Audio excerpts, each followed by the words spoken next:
සීමාව දැන යා යුතු තැන. රාව සීමාව දැන යා යුතු තැන වැඩසටහන සමගයි ඔබ සම්බන්ධ වන්නේ. සමාජ මාධ්‍ය හා බැඳුණු නීති ගැන තමයි අපි කතා කරමින් සිටින්නේ. ඔව් චතුරංග රාව සීමාව 12 වෙනි වැඩසටහන තමයි මේ විදිහට ඔබට සමීප කරන්නේ. එවෙන් ගෙවුණු දින කිහිපේ පුරාවටම සමාජ මාධ්‍ය භාවිතාව එහි නීති පද්ධතීන් පිළිබඳව අප රාව සීමාව වැඩසටහනෙන් ඔබව දැනුවත් කරන්නට කටයුතු කරා. ඔව් අද දිනේත් අපිත් එක්ක එකතු වෙනවා නීතිඥ බුද්ධික සුදසිංහ මහත්මයා. මම හිතන්නේ අපි පසුගිය සතියේ හොඳ ප්‍රවේශයක් ලබා ගත්තා මේ ගැටලුවට. නීතිඥතුමනි ඔව් අපි ඇත්තටම ගිය සතියේ අපිට තිබුණු අවස්ථාවේදී අපි මේ සමාජ මාධ්‍ය හා බැඳුණු නීතිය පිළිබඳව එහෙම නැත්නම් සමාජ මාධ්‍ය තුල වින්දිතෙක් බවට පත්වෙන තැනැත්තෙකුට ගන්න පුළුවන් ප්‍රතිකර්ම මොනවද? ඒ වගේම අපි කතා කරුවා සමාජ මාධ්‍ය ඇතුලේ මේ නීතිය අප්ඩේට් වෙන්න ඕනේ කොහොමද? එහෙමත් නැත්නම් නීතිය යාවත්කාලීන වෙන්න ඕනේ කොහොමද කියලා අපි කතා කරුවා. ඒකෙදි අපි කතා කරුවා මේ සමාජ මාධ්‍ය කියන නව ශේෂ්ත්‍රය ඇතුළට නීතිය ප්‍රවේශ වෙලා ඒ නව ශේෂ්ත්‍රය විධිමත්ව හැඩගස්වන්න කොයි ආකාරයකටද නීතිය මැදිහත් වෙන්න ඕනේ කියලා. ඒ වගේම අපි මේ රටේ සමස්ත සමාජයට ආරාධනාවක් කළා විශේෂයෙන්ම ආගමික නායකයන්ට ඒ වගේම සමාජයේ වියතුන්ට බුද්ධිමතුන්ට බලපෑමේ කණ්ඩායම් වලට අපි ආරාධනා කරා ලංකාවට අනන්‍ය සමාජ මාධ්‍ය ආවරණය කිරීම සඳහා පිළිගත් විධිමත් නෛතික රාමුවක් නීති පද්ධතියක් අපි සාදා ගනිමු කියන තැනට අපි ආවා. ඒ සම්බන්ධව විවෘත ආරාධනාවක් සමස්ත සමාජයට කරමින් තමයි අපි එදා වැඩසටහන නැවතුනේ. ඔව් නීතිඥතුමනි අපි දැන් පටන් ගමු ICCPR වගේ පනත් තියනවා. මොකද ඔව් අපි මේ පටන් ගමු කොහොමද මේ පනත් තරහා මේ සමාජ මාධ්‍ය වලට කොහොමද මේක යොදාගන්නේ කොහොමද කියලා. ඇත්තටම මේ ICCPR පනත සමාජ මාධ්‍ය ගැන කතා කරද්දී අපි කියන්නේ බොහොම ආందోලනාත්මක පනතක් බවට පත් වුණා. මොකද මේ පනත සම්බන්ධයෙන් නීතිය ක්‍රියාත්මක කිරීම සම්බන්ධයෙන් මේ පනත ක්‍රියාත්මක කිරීම සම්බන්ධයෙන් එහෙමත් නැත්නම් implement of ICCPR Act එක implement කරද්දී එහෙම නැත්නම් ICCPR Act එක භාවිතයට ගද්දී ප්‍රායෝගිකව ක්‍රියාත්මක කරද්දී විශේෂයෙන්ම පොලිසිය යම් යම් තැනැත්තන් දීර්ඝ කාලයක් රක්ෂිත බන්ධනාගාර ගත කිරීම සඳහා මෙවලමක් හැටියට පොලිසිය මේ ICCPR Act එක භාවිතා කරනවා කියන විවේචනාත්මක විග්‍රහයක් චෝදනාවක් පොලිසිය පැත්තට එල්ල වෙලා තියෙනවා. ඇත්තටම මම පොඩි දෙයක් පැහැදිලි කරන්න ඕනේ මෙතන ටික වෙලාවක් අරගෙන මේ පනතේ නම අපි බැලුවොත් මේ පනත 2007 අංක 56 දරන සිවිල් හා දේශපාලන අයිතිවාසිකම් පිළිබඳ සම්මුතිය පනත. ජාත්‍යන්තර සම්මුතියක්. එතකොට දැන් අපි සාමාන්‍යයෙන් නිකම් පනතක් ගත්තොත් සම්මුතිය පනත කියලා නෑනේ. අපිට තියෙන්නේ පනත. දැන් අපි උදාහරණයක් හැටියට ගත්තොත් ගෘහස්ත ප්‍රචණ්ඩ ක්‍රියා වැළැක්වීමේ පනත. මදුරුවන් බෝවීම වැළැක්වීමේ පනත. එහෙම නැත්නම් සුරාබදු ආඥා පනත. පනත් සහ ආඥා පනත් තමයි අපි දැකලා තියෙන්නේ. අපි දැකලා නැහැ මේ සම්මුතිය පනත කියන දැකලා තියෙනවා අවස්ථා තියෙනවා නමුත් විරලයි. අපි බලමු මොකද්ද මේ සම්මුතිය පනතක් කියන්නේ කියලා මුලින්ම. අපි දන්නවා ශ්‍රී ලංකාව අභ්‍යන්තර හා බාහිර වශයෙන් ස්වාධිපත්‍ය හිමි පරමාධිපත්‍ය බලය හිමි ස්වාධීන රාජ්‍යයක් ලංකාව. එතකොට ලංකාව ලෝකයේ ප්‍රබල ආයතනත් එක්ක එහෙමත් නැත්නම් රටවල් එක්ක ලංකාව විවිධ ගිවිසුම් හා සම්මුති වලට කලින් කාලට එළඹෙනවා. එතකොට එතනදී ලංකාව කියන්නේ රටක් නෙමෙයි පුද්ගලයෙක්. ලංකාව නෛතික පුද්ගලයෙක් හැටියට තමයි සැලකන්නේ. එතකොට ලෝකයේ ප්‍රධානම සංවිධානයේ හැටියට මානව සංවිධානයක් හැටියට අපි සැලකනම යුනයිටඩ් නේෂන්ස් එක. එහෙම නැත්නම් එක්සත් ජාතීන්ගේ සංවිධානය. මෙන්න මේ එක්සත් ජාතීන්ගේ සංවිධානය කලින් කලට චතුරංග උදාර කලින් කලට හදනවා සම්මුති. යම් යම් ශේෂ්ත්‍ර පාලනය කිරීම සඳහා කලින් කලට සම්මුති හදනවා. මතුවන තත්ත්වයන් මත. සම්මුතිය හදන්නේ කවුද? එක්සත් ජාතීන්ගේ සංවිධානය. ඒක එක්සත් ජාතීන්ගේ මහා මණ්ඩලය, ඒගොල්ලන්ගේ නීතිඥ මණ්ඩලයක් ඉන්නවා. ඒක ප්‍රබල සංවිධානයක් නේ. ඒගොල්ල සම්මුති හදලා අර සමාජික රටවල් වලට ආරාධනා කරනවා. ඔයාලා එන්න ඇවිල්ලා මේ සම්මුතිය ස්ටඩි කරන්න, මේ සම්මුතිය හදාරන්න, මේ සම්මුතිය හදාරලා මෙහි අඩංගු කරුණු ඕගොල්ලන්ගේ රටට බලපානවා නම් ඕගොල්ලන්ගේ රටේ මිනිස්සුන්ගේ හිතසුව පිණිස මේක හොඳයි කියලා හිතෙනවා නම් මේ පනතට ඕගොල්ලෝ මේ සම්මුතියට ඇවිල්ලා ඕගොල්ලෝ අස්සම් කරන්න කියලා කියනවා. එහෙම හැදුවා සම්මුතිය. එහෙම සම්මුති විශාල සංඛ්‍යාවක් හදලා තියෙනවා. ලංකාවත් ගිහිල්ලා අස්සම් කරලා තියෙනවා. සමහර ඒවා ලංකාව අස්සම් කිරීම ප්‍රතික්ෂේප කරපු වෙලාවක් තියෙනවා. ලෝකේ හැම රටක්ම එහෙමයි. ඒක තමයි ඒ ස්වෛරීභාවය කියන්නේ. ඒක ඒ නිදහස අපිට තියෙනවා. එතකොට චතුරංග 1966 දී ඇති කර ගන්නවා අන්තර්ජාතික සිවිල් හා දේශපාලන අයිතිවාසිකම් පිළිබඳ ප්‍රඥප්තිය. සම්මුතිය. 1966 දී මේක ඇතුළේ සිවිල් හා දේශපාලන අයිතිවාසිකම් ගොඩක් පෙළගස්සලා තියෙනවා. හරි පළල් සම්මුතියක්. හොඳ සම්මුතියක්. මේ සම්මුතිය 66 හදන්නේ. 1966. නමුත් ඊට අවුරුදු 10කට පස්සේ 1976 දී තමයි මේක බලාත්මක කරන්නේ. කවුද? එක්සත් ජාතීන්ගේ සංවිධානය. බලාත්මක කරනවා කියන්නේ එන්න ඇවිල්ලා අස්සම් කරන්න කියලා කියන එක. දැන් මේ සම්මුතිය අපිට ක්‍රියාත්මක කරන්න පුළුවන්. සමාජික රටවල් වලට කියනවා ඕගොල්ලෝ ඇවිල්ලා මේකට අස්සම් කරන්න. ලංකාව ඔයාලා දන්නවද? දැන් 66 මේක හදන්නේ. 76 මේක බලාත්මක කරන්නේ. ලංකාව මේකට අස්සම් කරන්නේ 1980. එතකොට 80 අස්සම් කරලා මේ පනත හදන්නේ 2007. 80 අස්සම් කරලා 2007 වෙනකම් අවුරුදු 47ක් අපි නිහඬව ඉඳලා තියෙනවා. ඒක අස්සම් කළ පමණින් දැන් අපි රටක් කියන්නකො. අපි රටක්. අපි ස්වාධීන රටක්. අපි ගිහිල්ලා චතුරංග අර සම්මුතියට අපි අස්සම් කරනවා. අපි මේ සම්මුතියට අස්සම් කරන්නේ 80 වෙනි. 1980. අස්සම් කළ පමණින් ඒක අපේ රටේ නීතියක් බවට පත් වෙන්නේ නැහැ. එහි විධිවිධාන ලංකාවේ බලාත්මක වෙන්නේ නැහැ. හුදු වේ ලේඛනයක් හැටියට තියෙනවා. මොකද ඒ අවශ්‍යතාවයක් නැහැ නේද? අවශ්‍යතාවයක් මතුවලා නැති වෙන්න පුළුවන්. පාර්ලිමේන්තුවේ උනන්දුවක් නැතිවීම වෙන්නත් ඒකත් වෙන්න පුළුවන්. පුළුවන්. දෙපැත්තක් වෙන්න පුළුවන්. එතකොට ඒ සම්මුතිය තියෙන දේවල් ලංකාවේ ඇතුලේ බලාත්මක වෙන්න නම් මොකද්ද අපි කරන්න ඕනේ? ඒ සම්මුතිය තියෙන කරුණු පාර්ලිමේන්තුවට ගෙනල්ලා පාර්ලිමේන්තුව ඇතුලේ නීතියක් හදන්න ඕනේ. ඔකට අපි ඉංග්‍රීසියෙන් කියනවා රැටිෆයි කරනවා කියලා. රැටිෆිකේෂන්. ඒ කියන්නේ අපරානුමත කිරීම. අපර කියන්නේ පසු කියන එකනේ. අනුමත කියන්නේ පසුව අනුමත කරනවා කියන්නේ. අර සම්මුතිය තියෙන කරුණු මේ ලංකාවට ගෙනල්ලා ඒ සම්මුතිය තියෙන මූලිකාංග වෙනස් කරන්නේ නැහැ. ඒ පන සම්මුතියෙන් පිටින්ම ගේන්නෙත් නැහැ. ඒ සම්මුතිය තියෙන වැදගත් කරුණු ලංකාවට ගෙනල්ලා ඒක ලංකාවේ ඇතුලේ නීතියක් බවට පත් කරනවා. අන්න එහෙම තමයි මේකේ උත්පත්ති කතාව. එහෙම තමයි මේ සිවිල් හා දේශපාලන අයිතිවාසිකම් පිළිබඳ සම්මුතිය පනත. ඒක නේද සම්මුතියක් පනතක් බවට පත් කරපු හින්දා තමයි ඒකට සම්මුතිය පනත කියලා කියන්නේ. ඒකනේ මේ චතුරංග වැදගත් කතාව. මම ওই උත්පත්ති කතාවනේ කිව්වේ. දැන් මේක කොහොමද අදාළ වෙන්නේ සමාජ මාධ්‍යවලට? හරිද? මේ පනත බොහොම මේ දිග පනතක් නෙමෙයි. මේක බොහොම සුළු පනතක්. පොඩි පනතක්. මේ පනතේ 3 වෙනි වගන්තියේ එක්තරා වරදක් කියනවා. මේ පනතේ ගොඩාක් වැරදි දක්වලා නැහැ. මේක පිටු 4ක 5ක පොඩි පනතක්. මේ ආණ්ඩු ක්‍රම අවස්ථාව වගේ ලොකු පනතක් නෙමෙයි. බොහොම පොඩි පනතක්. මේ පනතේ 3 වෙනි වගන්තියේ පැහැදිලිව කියනවා එක වරදක්. මොකක්ද දන්නවද වරද? වරද තමයි යුද්ධ ඇති කිරීම. එක යුද්ධ ඇති කිරීම. දෙවෙනි එක ප්‍රචණ්ඩ ක්‍රියා කරමින් වෙනස්කම් කරමින් සැහැසිකම් කරමින් එදිරිවාදිකම් කරමින් වාර්ගික හා ආගමික ගැටුම් ඇති කිරීම වරදක් කියලා. එතකොට මේ පනතේ වැරදි දෙකයි. එකක් යුද්ධ ඇති කිරීම එක. දෙවෙනි එක අපි කෙටියෙන් ගත්තොත් වාර්ගික හා ආගමික අර්බුද ගැටුම් ඇති කරන එක.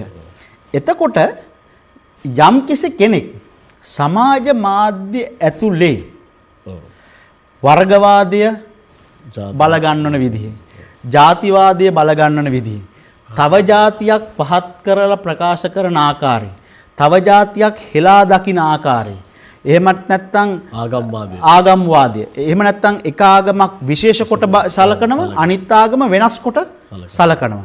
ඊළඟට ආගමික නායකින්ට පහර ගහලා එක ආගමක් අප් කරනවා, තව ආගමක් විනාශ කරලා දානවා.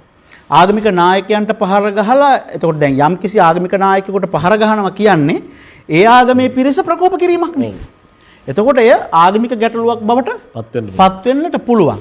අන්න එහෙම වුණොත් මේ පනත යටතේ පුද්ගලයන්ව අත්අඩංගුවට ගන්න පුළුවන්. මේකේ බරපතලකම තමයි මේ පනත යටතේ වන වැරදි සංඤ්ඤය වැරදි හැටියට සලකනවා.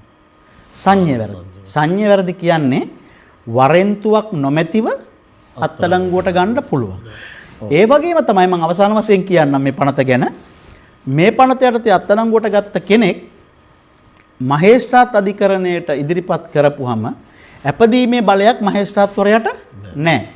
අනිවාර්යයෙන්ම අප ගන්න වෙන්නේ මහාධිකරණය. මහාධිකරණයෙන් අප ගන්න වෙන්නේ ඒ මහාධිකරණයෙන් අප ගන්නත් නිකන් ගිහිල්ලා අපයිදුම් පත්‍රයක් ගොනු කරාට බෑ. විශේෂ සුවිශේෂී කරුණු ඉදිරිපත් කරලා මහාධිකරණ විනිසුරුවරයව සෑහීමකට පත් කරලා තමයි අප ගන්න වෙන්නේ.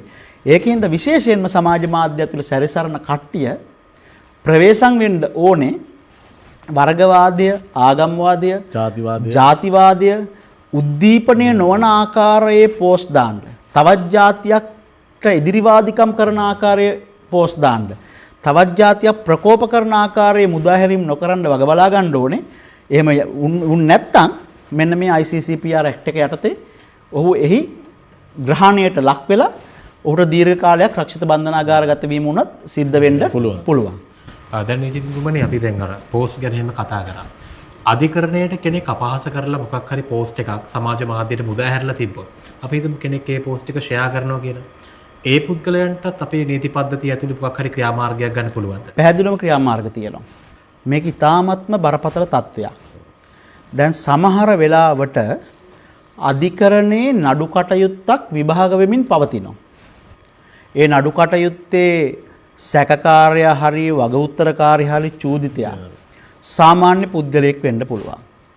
එහෙම නැත්නම් ආචාර්යවරයෙක්, මහාචාර්යවරයෙක්, වෛද්‍යවරයෙක්, ඉංජිනේරුවෙක්, මාධ්‍යවේදියෙක් වගේ වෘත්තිකයෙක් වෙන්න පුළුවන්. එහෙම නැත්නම් මේ රටේ ප්‍රචලිත නමගිය භික්ෂුන් වහන්සේ කෙනෙක් වෙන්න පුළුවන්. එහෙම නැත්නම් වෙනත් ආගමික නායකයෙක් වෙන්න පුළුවන්. අපි සමාජ මාධ්‍ය තුල දකින දේ තමයි යම් කිසි අධිකරණයක් ඉස්සරහට නඩු කටයුත්තක් ආවට පස්සේ ඒ නඩු කටයුත්තට අදාළ කාර්යපටිපාටිය අනුගමනය කරලා අවසාන තීරණය දෙන එක සමාජ මාධ්‍ය වලවත් මේ සමාජයේ බිම් මට්ටමේ ගම් මට්ටමේ මිනිසුන්ගෙන්වත් එහෙම නැත්නම් ඉහළ මට්ටමේ ඉහළ ස්තරයන් වල ඉන්න අයගවත් වගකීමක් නෙමෙයි. ඒකේ වගකීම සතුවන්නේ ගරු අධිකරණයට. ගරු අධිකරණයේ ස්වාධීනයි. ගරු අධිකරණයේදී ස්වභාවික යුක්ති මූලධර්ම අනුගමනය කරනවා. මොනවාද ස්වභාවික යුක්ති මූලධර්ම? විනිශ්චයකාරවරයා පක්ෂපාතී විය යුතුයි. තමාගේ නඩුව තමාම නොයසිය යුතුයි. දෙපාර්ශවයටම ඇහුම්කම් දිය යුතුයි. ඔය තමයි ස්වභාවික යුක්ති මූලධර්ම. එතකොට මේ රටේ ගරු උතුම් අධිකරණය ඒ ස්වභාවික යුක්ති මූලධර්ම ධාතු කරඬු වගේ ඔලුවට තියාගෙන තමයි මේ ක්‍රියාවලිය කරන්නේ. එතකොට ඒ ක්‍රියාවලියට සමාජ මාධ්‍ය ඇතුලේ ඉන්න ප්‍රවේශ වෙන පිරිස ඒ ක්‍රියාවලියට බලපෑම් කරනවා නම් විනිසුරුන් විවේචනය කරනවා නම් එහෙම නැත්නම් ඒ ක්‍රියාපටිපාටි විවේචනය කරනවා නම් නඩු වාර්තා සාක්ෂි ගැන කිසිම අවශ්‍යතාවයක් නැති විදිහේ ප්‍රකාශ කරනවා නම් සාක්ෂිකරුවන්ට වින්දිතයන්ට බලපෑම් කරනවා නම් ඒ සියලුම දේවල් අධිකරණයට අපහාස කිරීමක් හැටියට සලකනවා. ඒ සියලුම දේවල් අධිකරණයට අපහාස කිරීමක් හැටියට සලකනවා. මේකේ බරපතලකම තමයි මේ සම්බන්ධයෙන් ආණ්ඩු ක්‍රම ව්‍යවස්ථාවේ 105 වෙනි ව්‍යවස්ථාවේ අපි ගිය මේ වැඩසටහනෙත් කිව්වා ආණ්ඩු ක්‍රම ව්‍යවස්ථාවේ වගන්ති නැහැ තියෙන ව්‍යවස්ථා කියලා. 105 වෙනි ව්‍යවස්ථාවේ 3 වෙනි අනුව්‍යවස්ථාවේ තියෙනවා යම්කිසි අධිකරණයකට අපහාසයක් කළොත් අධිකරණයේ ස්වාධීනතාවයට හානියක් කෙරුවොත් ඒ තනත්තාට විරුද්ධව අධිකරණ ක්‍රියාමාර්ග ගැනීමේ බලය ඒ අදාළ අධිකරණ වලට විතරක් නෙමෙයි ශ්‍රේෂ්ඨාධිකරණයට සහ අභියාචනාධිකරණයට වෙනමම දීලා තියෙනවා. මම හොඳ උදාහරණයක් කියන්නම්කෝ. යම් කිසි විදිහක අධිකරණයට අපහාස කිරීම සිද්ධ වෙන්නේ මහේස්ත්‍රාත් අධිකරණය ඇතුළේ කියලා හිතන්නකෝ. මහේස්ත්‍රාත් අධිකරණය ඇතුළේ තමයි අධිකරණයට අපහාස වීම සිද්ධ වෙන්නේ. දැන් අපි හිතන්න මහේස්ත්‍රාත් අධිකරණ අඩුවක් අහන වෙලාවේ අධිකරණයේ හිටපු පුද්ගලයෙක් ඒ අදාළ මහේස්ත්‍රාත්තුමාට මහේස්ත්‍රාත්වරයාට බැනවදිනවා කියලා හිතන්නකෝ. එය පැහැදිලිවම අධිකරණයට අපහාස කිරීමක්. ඒ සම්බන්ධයෙන් ක්‍රියාමාර්ග ගන්න පුළුවන් මහේස්ත්‍රාත්වරයාට. ඒ වෙලාවෙම ගන්න පුළුවන්. පසුව ඒ පිළිබඳව ටිකක් විධිමත්ව ක්‍රියාමාර්ග ගැනීමේ බලය තියෙනවා ශ්‍රේෂ්ඨාධිකරණයට සහ අභියාචනාධිකරණයට වෙනමම ඒ බලය දීලා තියෙනවා.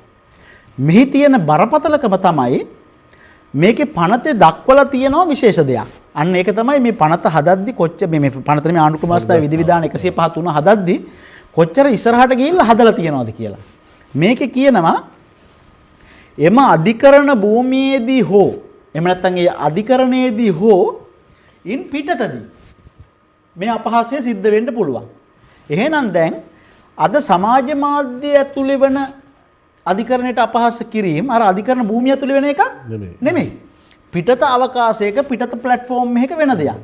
ඒ සම්බන්ධයෙන් ක්‍රියාමාර්ග ගැනීමේ පූර්ණ බලය ඒ අධිකරණ වලට වෙනම දීලා තියෙනවා. ශ්‍රේෂ්ඨ අධිකරණයට සහ අභියාචන අධිකරණයට වෙනම දීලා තියෙනවා.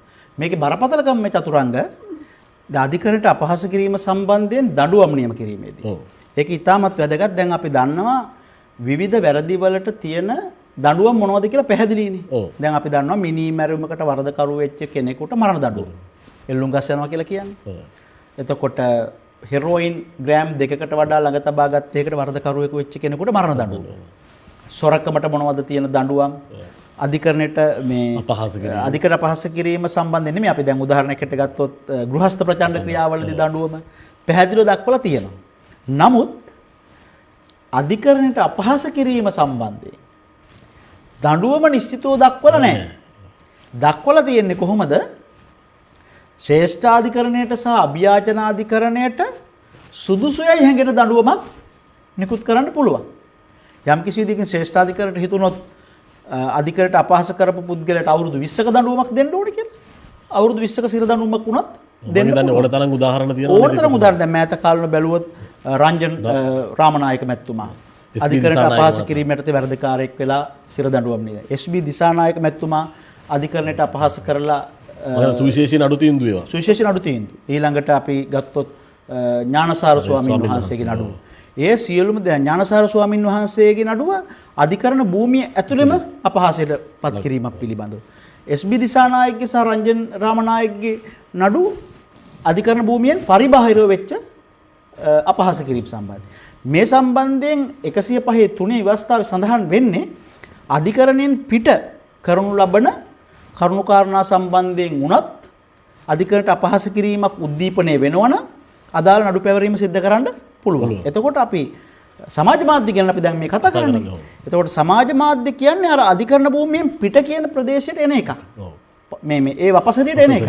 එතකොට යම්කිසි පෝස්ට් එකක් පළ කරන කෙනෙක් සමහර විට මේකේ තියෙන බරපතලකම නොදෙන අපි කියන්නේ මේකේ හතරමායිම නොදෙන අදාළ පෝස්ට් එක සමාජ ජාලා වලට මුදාහරිනවා වෙන්න පුළුවන්. දැන් සමහර විට විනිශ්චයකාරවරයෙක් විවේචනය කරමින් දැන් මේ තීන්දුවක් නඩු දැන් මේ ඊයේ පෙරේද වෙච්ච උදාහරණයක් මම කියන්නම්. මේ හරීම කල්පනාකාරී වෙන්න ඕනේ මේ වාර්තා කරද්දී.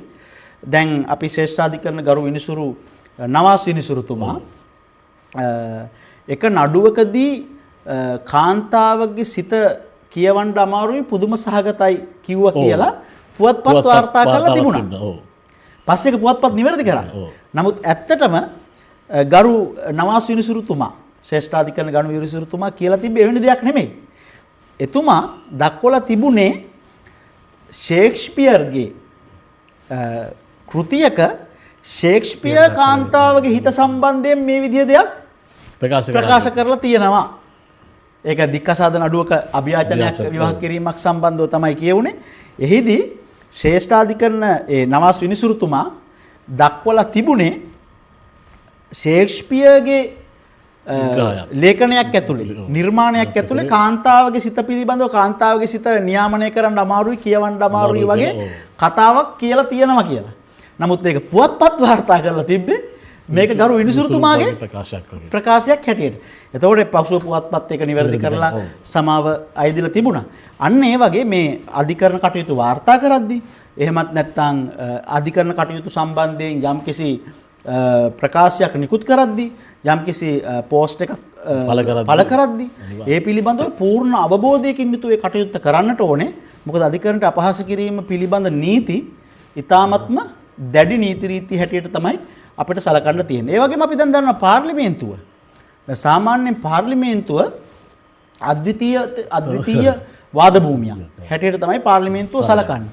මොකද පාර්ලිමේන්තු බලසල හා වරප්‍රසාද තියෙනවා. ඊළඟට පාර්ලිමේන්තුවේ ස්ථාවර නියෝග වලින් පාර්ලිමේන්තුවේ කටයුතු පාලනය වෙනවා. ආණ්ඩුක්‍රම අවස්ථාවෙන් පාර්ලිමේන්තුවේ ඇතුලේ කටයුතු පාලනය වෙනවා. පාර්ලිමේන්තු මන්ත්‍රීවරයෙක් පාර්ලිමේන්තුව ඇතුලේදී කිසු කරන ප්‍රකාශ, නිකුත් කරන ප්‍රකාශ අධිකරණයේ මිනිස්ත්‍රයට භාජනය වෙන්නේ නැහැ. ඒ ප්‍රකාශ සම්බන්ධයෙන් ඔහුට පාර්ලිමේන්තු මුක්තියක් ඔහුට තිබෙනවා. නමුත් ඔහුගේ උනත් සදාචාරාත්මක වගකීමක් තියෙන්න ඕනේ.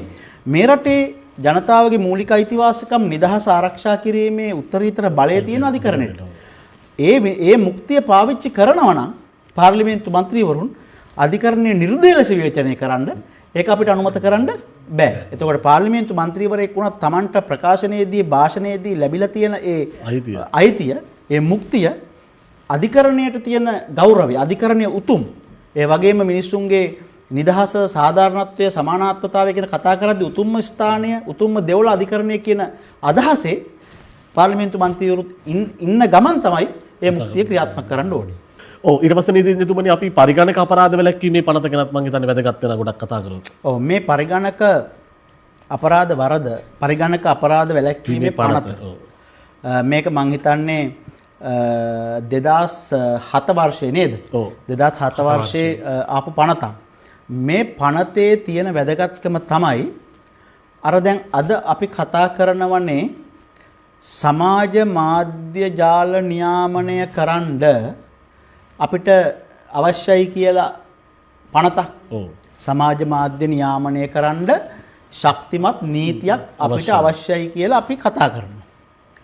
ඒ වගේම 2010 කාලේ 2010 කාලේ මීට අවුරුදු 20කට විතර පෙර කාලයක් නෙමෙයි. මේ කාලය තුල පරිගණකය ජනතා අද සාමාන්‍ය පරිගණකය කියන්නේ සාමාන්‍ය දෙයක්. අද පරිගණකය ඉතාමත්ම සුලභ දෙයක්. පරිගණකයක්, ලැප්ටොප් එකක්, ෆෝන් එකක්, iPad එකක් ඕන කෙනෙක් ගාව අද නෝට්බුක් එකක් තියෙනවා. සමහරව අතේ 5ක් තියෙනවා ෆෝන් අරගෙන. දැන් ලංකාවේ ජනතාවට වඩා අනිවාර්යයෙන් ෆෝන් ප්‍රමාණය වැඩි. එතකොට ලංකාවේ තියෙන ජංගම දුරකථන ප්‍රමාණය බලපුවම ලංකාවේ ජනගහනයට වඩා ඉතාමත් වැඩි. ඒ කියන්නේ හැම මිනිස්සෙක් ගාම ජංගම දුරකථන එකකට වඩා වැඩි ප්‍රමාණයක් තියෙනවා. දැන් පරිගණක ලැප්ටොප් සම්බන්ධයත් ඒ තත්ත්වය තමයි උද්ගත වෙලා තියෙන්නේ. ඒ අදනේ 2000 දශකයේ මුල් කාලේ 2010 කාලේ ওই පරිගණකය ලාංකීය සමාජය ඇතුලේ බෙහෙවින් ව්‍යාප්ත වෙන්න පටන් ගන්න කාලේ. ඒ කාලේ සමාජයේ තිබුණා අදහසක්. මොකද්ද අදහස? මේ පරිගණක ක්‍රියාකාරකම්, පරිගණක සම්බන්ධයෙන් සිද්ධ වන සයිබර් අපරාධ, එහෙම නැත්නම් පරිගණක භාවිත ක්‍රියාවලිය හරහා වෙන්න පුළුවන් දේවල්, විශේෂයෙන්ම මෘදුකාංග ඉංජිනේරු කලාවේ දියුණුවත් එක්ක ඇතිවන තත්ත්වයන් පාලනය කරන්න ශක්තිමත් නීතියක් අවශ්‍යයි කියන හඬ තිබුණා. එහි ප්‍රතිඵලයක් හැටියට අපි අපේ ව්‍යවස්ථාදායකට ස්තුතිවන්ත වෙන්න ඕනේ. ඒ යටතේ ශක්තිමත් පනතක් ඇවිල්ලා තියෙනවා, යම් මට්ටමක ශක්තිමත් පනතක්. අගය කළ යුතු මට්ටමේ යම්කිසි නිර්මාණශීලී සහ ප්‍රශස්ත මට්ටමේ පනතක් ඇවිල්ලා තියෙනවා. ඒ පනත තමයි ওই පරිගණක අපරාධ වැරදි වැළැක්වීමේ පනත. එහෙම නැත්නම් පරිගණක අපරාධ වලට එරෙහි පනත. මේක ඉතාම වැදගත් පනතක්. මේ පනත යටතේ විශාල වපසරියක් මේ පනත යටතේ ආවරණය වෙනවා. එතකොට දැන් උදාහරණයක් මම ආරම්භයක් හැටියට කියන්නම්. මේ පනත ගත්තාම මේ පනත යටතේ ගොඩක් වැරදි දක්වලා තියෙනවා චතුරංග. හරි. ඒ කියන්නේ පනතේ 3 වෙනි වගන්තිය, පනතේ 4 වෙනි වගන්තිය, පනතේ 5 වෙනි වගන්තිය, එතකොට පනතේ 8 වෙනි වගන්තිය, ඒ වගේ දේවල් වල වැරදි පැහැදිලිව දක්වලා තියෙනවා සහ ඒ වැරදි වලට දඬුවම් පවා නිශ්චිතව දක්වලා තියෙනවා. ඒ කියන්නේ වසර 5 දක්වා සිර දඬුවම් දෙන්න පුළුවන් වැරදි තියෙනවා. වසර 2 දක්වා සිර දඬුවම් දෙන්න පුළුවන් වැරදි තියෙනවා. ඒ විතරක් නෙමෙයි. දැන් සමහර වැරදි වල එක්කෝ සිර දඬුවමක් එක්කෝ දඩයක් නේ. ඔව්. නමුත් මේ පරිගණක අපරාධ වැළැක්වීමේ පනත යටතේ, සයිබර් අපරාධ වැළැක්වීමේ පනත යටතේ සමහර තැන්වල තියෙනවා අනිවාර්ය සිර දඬුවම්. ඒ කියන්නේ දඩයක් දෙන්නත් පුළුවන්. නමුත් මාස 6ක අනිවාර්ය සිර දඬුවම් දෙන්න පුළුවන් වැරදිත් මේක ඇතුලේ තියෙනවා. ඔව්. මම හිතන්නේ අපිට වැදගත් ඒවත් මොනවද කියලා ඒ වගේ වැරදි ටිකක් පුළුවන් නම් අපි මේ සමාජගත කරන්න. ඉතාමත් වැදගත්. මොකද මේක දැන් මේ පරිගණක ගැන මේ කතා කරන්නේ. ඔව්. නමුත් මේක අපිට සමාජ මාධ්‍ය ජාලාවලට මේක ඇතුල් වෙනවනේ. ඔව්. දැන් අපි පරිගණකයේ යූස් කරලා පරිගණකය කියන ඩිවයිස් එක. ඔව්. ඔක ඩිවයිස් එකක් එකක් නේ. නේ, ඔව්. ඒතකොට පරිගණකය කියන උපාංගය පාවිච්චි කරලා අපිට FB යන්න පුළුවන්. පරිගණකය කියන උපාංගය පාවිච්චි කරලා අපිට WhatsApp යන්න පුළුවන්. නේ? TikTok, TikTok, Instagram, X. X. එතකොට ඒ හැම platform එක සමාජ මාධ්‍ය ජාලය ක්‍රියාත්මක කිරීමේ මෙවලම හැටියට ඒ අදාළ අන්තර්ජාල සම්බන්ධතාවය ලබාගෙන එය මුදා හැරීමේ ප්‍රධාන මෙවලම හැටියට අපිට පාවිච්චි කරන්න පුළුවන්. ඒකේ තීරුව මොකක්ද එහෙනම්? පරිගණකය කියන එක හා බැඳෙන ඇප්ස් වලටත් මේ නීතිය අදාළයි කියන්නේ. දැන් උදාහරණයක් හැටියට මම පරිගණකයක් පාවිච්චි කරලා චතුරංග මහත්තයාගේ හරි උදාර මහත්තයාගේ හරි Facebook එක මම හැක් කරනවා. එතකොට ඒක සමාජ මාධ්‍ය ජාල වරදක් වගේම ඒක පරිගණක අපරාධයක්. එහෙම නැත්නම් මම ඔබතුමාගේ Facebook ගිණුමට ගිහිල්ලා ඔබතුමා ලෙස පෙනී සිටමින් ඔබතුමාගේ Facebook ගිණුම හැක් කරලා මම යම් මුදා හැරීම් සිද්ධ කරනවා. එතකොට ඒකදී මම පරිගණකයක් පාවිච්චි කරන්නේ. පරිගණකයක් නේ මම පාවිච්චි කරන්නේ. එතකොට ඒක පරිගණක අපරාධයක්. ඒක මේ සමාජ මාධ්‍ය ජාල වල අකටයුත්තක්ම නෙමෙයි. ඉතින් මේ පනතේ ඊ타මත්ම වැදගත් වෙනවා තුන්වෙනි වගන්තිය. 3 4 5. අපි මේකේ පොඩ්ඩක් කතා කරමු. මේ පනතේ තුන්වෙනි වගන්තිය ඊ타මත්ම වැදගත්. ඒ තමයි යම් පුද්ගලයෙකුගේ පරිගණකයකට ඒ පුද්ගලයාගේ අවසරයකින් තොරව අපි ප්‍රවේශ වෙනවා නම් ඇක්සස් එකක් හදා ගන්නවා නම් ඒක මේ යටතේ ප්‍රබල වැරද්දක්. එතකොට අපි ඒක දන්නවා. ඒකේ මානසිකාංගය අපි ගමුකෝ. ඒකේ මානසිකාංගය තමයි මොකද්ද මානසිකාංගය? අපි දන්නවා මේ පරිගණකයේ අන්සතු දෙයක්. මේක මගේ පරිගණකයක් නෙමෙයි. මම මේ ප්‍රවේශ වන්නේ අන්සතු පරිගණක. එතකොට අපි දන්නවා ඕනම අපරාධයක කායිකාංගය සහ මානසිකාංගය කියලා දෙකක් තියෙනවා. එතකොට මානසිකාංගය තමයි අපේ චේතනාවනේ අපේ. මානසිකාංගය කියන්නේ චේතනාව. අපේ චේතනාව තමයි මේ මට අවසරයක් නැති පරිගණකයකට තමයි මම මේ ප්‍රවේශ වෙන්න යන්නේ. එතකොට මේ මානසිකාංගය. ප්‍රවේශ වීම තමයි කායිකාංගය කියලා කියන්නේ. දැන් භික්ෂුන් වහන්සේ කෙනෙක් ආගමික නායකයෙක් එහෙම නැත්නම් වෙනත් ආගමික නායකයෙක් මේ අපරාධ ක්‍රියාවලියට අපරාධ අධිකරණ ක්‍රියාවලියට නතු වුනහම එම ආගමික නායකයාටත් සිද්ධ වෙනවා අර සාමාන්‍ය පුද්ගලයා යන අපරාධ ක්‍රියාවලියෙම යන්න. අපරාධ යුක්ති ක්‍රියාවලියෙම යන්න. බන්ධනාගාර බස් එකෙන් උසාවියට ගේනවා වෙන්න පුළුවන්. අනෙකුත් සැකකරුවන් අතර එකම චේන් එකේ එකම රැළේ මාංචු ටික දාගෙන එන්න පුළුවන්. හරි. එහෙම නැත්නම් බන්ධනාගාරය ඇතුලේ සාමාන්‍ය සිරකරුවෝ බන්ධන රක්ෂිත රැදවියන් ඉන්න මේ ඒ කුටියේම නිදාගන්න ඒ වාට්ටුවේම නිදාගන්න වෙන්න පුළුවන්. එතකොට අනිත් සැකකරුවෝ වගේම බත් පිඟාන අරගෙන පොලිමේ ගිහිල්ලා බත් එක තේ ටික ගන්න සිද්ධ වෙන්න පුළුවන්. ඒක වෙනම දෙයක්. එතකොට මම කියන්නේ මෙම ඒ ක්‍රියාවලියේ වරදක් ගැන නෙමෙයි මම මේ කියන්නේ. නමුත් අපිට පුළුවන් ආගමික නායකයන් සඳහා මම මේ කියන්නේ ආගමට සම්බන්ධ පූජකවරුන් ක්‍රියාත්මක කරන මේ ඔහු අතින් වෙන අපරාධ වැරදි සම්බන්ධව නෙමෙයි මම මේ කියන්නේ. අපරාධ වැරදි සම්බන්ධව නෙමෙයි. දැන් භික්ෂුන් වහන්සේ කෙනෙක් හෝ වෙනත් ආගමික පූජකවරයෙක් සොරකමකට ස්ත්‍රී දූෂණයකට එහෙම නැත්නම් වංචාවකට චෝදනාවකට පත් වුණොත් එම තනත්තාට විරුද්ධව මේ සාමාන්‍ය අධිකරණ පද්ධතිය හරහා ක්‍රියාත්මක වීම වරදක් නැහැ.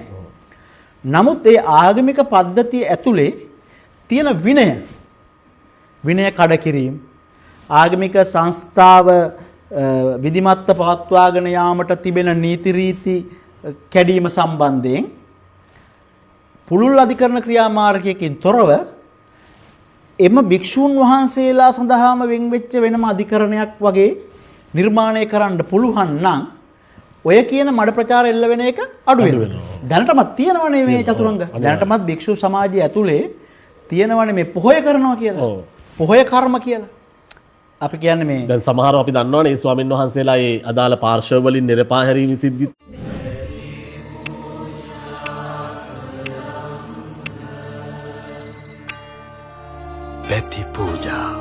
මිනිසත්කමේ සුවඳ. වාර්තා වෙනවනේ. අපිට සීමා මාලක. ඔව්. සීමා මාලකයක් ඇතුලේ වෙන්නේ පොහොය කර්ම. ඔව්. පොහොය කර්ම. මේ පොහොය කිරීමේ එක අංගයක් තියෙනවා. ඔව්. සමස්තාංගෙ නෙමෙයි මම මේ කියන්නේ. දැන් පොහොය කිරීමේදී භික්ෂුන් වහන්සේ කෙනෙක් යම් කිසි අවතක් සිද්ධ වුණොත්. යම් කිසි දැන් උපසම්පදා භික්ෂුවක් අතින් උපසම්පදා සීලය කඩ වුණොත්. එතකොට සාමණේර භික්ෂුවක් අතින් සාමණේර සීලයක් කඩ වුණොත්. එහෙම නැත්නම් වෙන භික්ෂු විනයක් කැඩුනොත් ඔහුට එම භික්ෂුන් වහන්සේට පුළුවන් පොහොය කර්මවලදී සීමා මාලකයක් තුල Tamanගේ මේ කරුණු කියාපෑමක් පාපොච්චාරණයක් වගේ දෙයක් කරන්න අවස්ථාව තියෙනවා. තියලා ඒ සම්බන්ධයෙන් සමාවිල්ලන්න මහානායක හාමුදුරුවරුන්ගේ එහෙම තියෙනවා. සහ ලංකාවෙත් දැන් අපි දන්නවා අමරපුර නිකාය, රාමඤ්ඤ නිකාය, සියන් නිකාය ඒ වගේ වෙනම පාර්ශව තියෙනවා. දැන් අපි උදාහරණයක් හැටියට අපි ගත්තොත් අපි දැන් සියම් නිකායේ අපි දන්නේ අස්ගිරි පාර්ශවය මල්විත පාර්ශවය විතරයි මේ කවුද චතුරංග මහත්තයා. ඊට අමතරව රංගිනි දඹුළු පාර්ශවය, කල්යාණ ශ්‍රී ධර්මශ්‍රී සභාව ඔය වගේ වෙන විවිධ පාර්ශව තියෙනවා. අමරපුර නිකායෙත් එහෙමයි පාර්ශව 6ක් 7ක් තියෙනවා. රාමඤ්ඤ නිකායෙත් එහෙමයි. මම දන්න විදිහට පාර්ශව 15කට වැඩිය තියෙනවා සියම් නිකාය. එතකොට ඒ මහානායක හාමුදුරුවරු වෙන වෙනම විධිමත් චර්යා ධර්ම පද්ධතියක් හදලා තියෙනවා. නමුත් මේ ආණ්ඩු ක්‍රම ව්‍යවස්ථාවේ 105/4 105 වෙනි ව්‍යවස්ථාවේ 4 වෙනි ව්‍යවස්ථාවේ ඊ타මත්ම වැදගත් ප්‍රතිපාදනයක් තියෙනවා. මම මේ ප්‍රතිපාදනයේ විනාඩියෙන් කියවන්න. ඒ ප්‍රතිපාදනයේ තියෙනවා භික්ෂූන් වහන්සේලාගේ විනය හා සම්බන්ධ කාරණා. හෝ භික්ෂූන් වහන්සේලා අතර යම් යම් ආරවුලක් හෝ විහාරස්ථානවල හෝ විහාරස්ථානවලට අදාළ සේවාවන් ඉටු කිරීම සම්බන්ධයෙන් ආරවුලක් විනිශ්චය කොට සමතයකට පත් කිරීම සඳහා අධිකරණ විනිශ්චය අධිකාර ආයතන ඇතිකොට පිහිටුවීමට පාර්ලිමේන්තුවට නීතියෙන් විධිවිධාන සැලැස්විය හැකිය. මේ මොකද්ද කියන්නේ? භික්ෂූන් වහන්සේලාගේ විනය ප්‍රශ්න තියෙනවා නම්, භික්ෂූන් වහන්සේලා අතර ප්‍රශ්න තියෙනවා නම්, එහෙම නැත්නම් පන්සල් වල ඉඩකඩම් ඒ වගේ දේවල් සම්බන්ධ ප්‍රශ්න තියෙනවා නම්, පන්සල් අතර ප්‍රශ්න තියෙනවා නම්, ඒ වගේ දේවල් සම්බන්ධයෙන් වෙනම අධිකරණයක් හදන්න මේ පාර්ලිමේන්තුවට බලය දීලා තියෙන ආණ්ඩු ක්‍රම අවස්ථාවෙම. මම හිතන්නේ ඒ ගැන ඔය ගැන සංවාදයක් ඇති වෙලා තිබ්බ රටේ කාලාන්තරයක්. පැහැදිලිව. එතකොට මේ විධිවිධානයේ ක්‍රියාත්මක කරලා වෙනම අධිකරණයක් හැදුනොත් අර මඩ ගැසීම්, අර චෝදනා, ඒ වගේ දේවල් එන්නේ නැහැ.